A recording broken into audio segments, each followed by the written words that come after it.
Blackmailing की काली साजिश और एक मासूम जान का अंत। अमरोहा की दिल दहला देने वाली कहानी। शांत सुबह थी, लेकिन देहरा मिल्क गांव के एक छोटे से घर में मातम पसरा था। वहां के माहौल में चीखों और सिसकियों की गूंज थी। एक होनहार बेटी जो सपनों की उड़ान भरने को तैयार थी, आज पंखे से झूलती मिली। उसके हाथ पर लिखा था, अब मुझसे और नहीं सहा जाता। जी हाँ, ये कहानी है एक ऐसी छात्रा की जो ब्लैकमेलिंग और मानसिक प्रताड़ना का शिकार हुई, जिसने सिर्फ इसलिए अपनी जान दे दी क्योंकि कोई उसे उसकी चुप्पी का सौदा करने पर मजबूर कर रहा था। पुलिस जब मौके पर पहुंची तो हर कोई स्तब्ध था।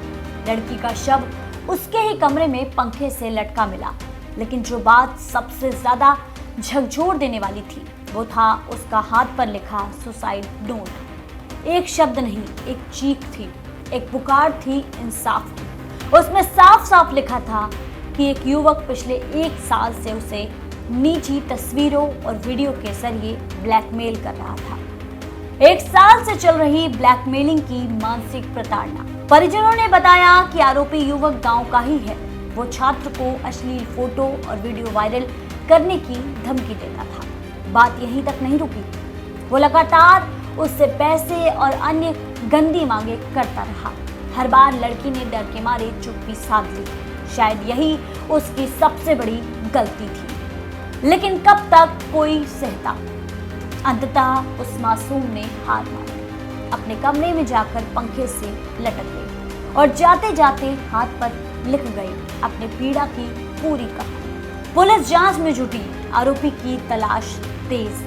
थाना सैदन गली की पुलिस ने शव को कब्जे में लेकर पोस्टमार्टम के लिए भेज दिया है। सुसाइड नोट की पुष्टि करते हुए पुलिस ने आईपीसी की गंभीर धाराओं में मामला दर्ज कर लिया है। Mobile data, social media chats और कॉल रिकॉर्डिंग्स की जांच शुरू हो चुकी है कि ये सिर्फ आत्महत्या नहीं, एक सामाजिक अपराध है। लड़की ने जिस ब्लैकमेलिंग का जिक्र किया है वो सीधे सीधे साइबर अपराध की श्रेणी में आता है। आरोपी को बख्शा नहीं जाएगा। गांव में आक्रोश, न्याय की मांग तेज। जैसे ही ये खबर गांव में फैली, लोगों में उबाल आ गया। हर गली, हर चौराहे पर बस एक ही चर्चा थी, कब तक बेटियां यूं ही डरती रहेंगी। वहीं ग्रामीणों का कहना है कि आरोपी को जल्द से जल्द गिरफ्तार किया जाए और उसे ऐसी सजा मिले जो नजीर बने। इस घटना ने न सिर्फ एक घर उजाड़ा बल्कि समाज को एक बार फिर से आईना दिखाया। ब्लैकमेलिंग, साइबर शोषण और निजी फोटो का दुरुपयोग आज की सबसे बड़ी समस्याओं में से एक बन चुका है। आज की ये कहानी सिर्फ देहरा मिल्क की नहीं, हर उस लड़की की है जो ब्लैकमेलिंग से डरकर चुप रहती है। अगर समय रहते उस छात्रा ने किसी भरोसेमंद को सब कुछ बता दिया होता तो शायद आज वो जिंदा होती। अब सवाल हम सब से है, क्या हम किसी और बेटी को चुपचाप मरने देंगे या बोलेंगे, साथ देंगे और लड़ेंगे?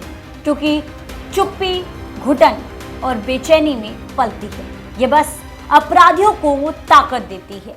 लड़के ने इतना ज्यादा टॉर्चर करा और क्या नाम है, अब शब्द बोले पैसे मांग रहे थे। अनुज को क्या नाम है, पैसे दे दे तो हम दबा लेंगे, इस टाइप की बात थी। और गजरोले भी इन्होंने मतलब इनके साथ बदतमीजी करी थी 1 साल पहले बाल खींचे और क्या नाम, इनकी टांग में चोट भी आई। ये भाग गया जैसा भी मेरी माँ के बैठी, खूब डांटा धमकाया, तुझे किसी लाके नहीं छोड़ूंगा, इस तरह की इन्होंने बातें करी। सुबह कैसे पता लगा किस चीज कहाँ लटका हुआ था? सुबह पता जब 5:30 बज रहे थे, सुबह पता चला, उठा रहे थे घर के, उठो छोटा वाले पढ़ने जाते हैं और खाना बना के दो, तो देखा तो विंडो में लटका हुआ नजर आ रहा था। किस चीज पे फांसी खाई थी उन्होंने? मतलब अरुण के द्वारा ही है ना, अरुण नहीं करवाया, लिख के गई अपने हाथ, वो लिख के गई सब पर्चे पे और हाथ पे उनके लिखा हुआ है। क्या क्या लिखा हुआ उसमें जो सुसाइड नोट है उसमें क्या लिखा हुआ है? लिखा है मतलब मेरे मौत का जिम्मेदार अरुण है।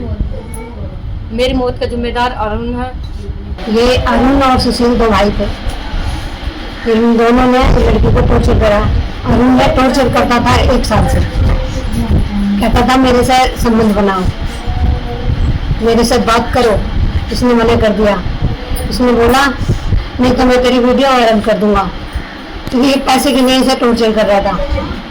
फिर पैसे के लिए इसने स्कैनर भी भेजा कि इस पे पैसे डालो, टॉर्चर करा इसे, और इसको पूरे गांव में सारे में मैं वीडियो वायरल कर दूंगा, अगर तुमने किसी को कुछ बताया तो मैं तेरा आगे तक बुरा हाल कर दूंगा, तेरी पढ़ाई लिखाई बेकार कर दूंगा, तुझे किसी लायक नहीं छोड़ूंगा, तो दाब लूंगा। और पैसे तो मेरे को 5,000 रुपये पैसे दे देगी, तो मांगता रहता था, इसने नहीं दिए इसको, फिर मैंने कहा पैसे नहीं देने, तो उसने कहा तेरी वीडियो वायरल कर रहा हूँ मैं, उन्होंने सारे गांव के ग्रुप में डाल दिया। वीडियो बनाकर डाली थी? हाँ, बाइक पे किसी के साथ हेल्प ली, पढ़ने जा रही थी, तो इन्होंने उस बाइक पे बैठी है, उसकी फोटो खींची है, उसी की वीडियो डाली है। क्या चाहती हैं? मैं चाहती हूँ मैं सजाऊँ। ये कहाँ के रहने वाले हैं? ये डेरा के रहने वाले हैं। गाँव के? हाँ, चाचा के लड़के हैं।